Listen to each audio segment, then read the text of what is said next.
व्यापार नीति, trade policy क्या है? व्यापार नीति या इसको हम कहें आयात निर्यात नीति, क्योंकि दूसरे देशों के साथ हम यही करते हैं, उनको सामान बेचते हैं या उनसे सामान खरीदते हैं, जिसको हम आयात निर्यात करना बोलते हैं।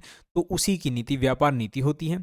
सरकार की वह रणनीति है जो अंतर्राष्ट्रीय व्यापार को विनियमित करती है। इसमें आयात शुल्क होता है, टैरिफ लगाया जाता है, कोटा होता है, सब्सिडी होती है, व्यापार समझौते होते हैं। जैसे फॉर एग्जांपल आयात शुल्क है, अगर हमें ये करना है कि किसी देश से सामान को जो है रोकना है या कम करना है, तो हम टैरिफ लगा देंगे।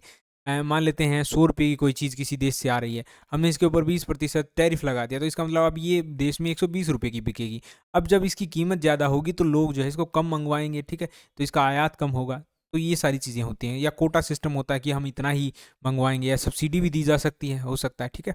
तो ये सारी चीज़ें व्यापार नीति के अंदर आती हैं। इनका उद्देश्य घरेलू उद्योगों की रक्षा करना होता है और देश का जो निर्यात है उसको बढ़ावा देना, यानी बाहर हम ज़्यादा सामान बेच सकें, ऐसी कोशिश करना।